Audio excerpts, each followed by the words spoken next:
ایک دفعہ امام ابو حنیفہ رحمہ اللہ کہیں جا رہے تھے، راہ میں ایک لڑکے کو کیچڑ میں چلتے ہوئے دیکھا۔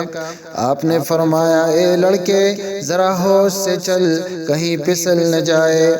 لڑکے نے جواب دیا، اے امام، اگر میں گروں گا تو تنہا گروں گا، لیکن آپ ہوش کرے کہ اگر آپ کا پاؤں پھسل گیا تو تمام مسلمان بھی پھسل جائیں گے جو آپ کی مطابقت کرتے ہیں، اور پھر سب کا اٹھنا دشوار ہوگا، کیونکہ موت العالم موت العالم، ایک عالم کی موت یہ ساری جہاں کی موت ہوا کرتی ہے۔ آپ کو اس لڑکے کی عقل مندی پر تعجب ہوا اور آپ رحمت اللہ علیہ رو پڑے۔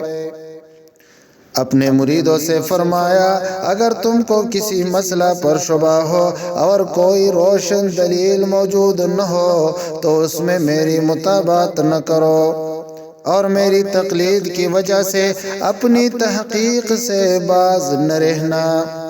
یہ شان کمال انصاف ہے۔ امام محمد اور امام یوسف رحمہم اللہ نے بہت سے مسائل میں باوجود شاگرد ہونے کے آپ سے اختلاف کیا ہے۔ یہ تھے ہمارے بزرگ۔ حضرت امام ابو حنیفہ رحمہ اللہ بازار میں جا رہے تھے، ایک ناخن بھر مٹی آپ کے جامے پر آ پڑی۔ آپ اسی وقت دجلہ کے کنارے پر گئے اور جامہ کو دھو ڈالا۔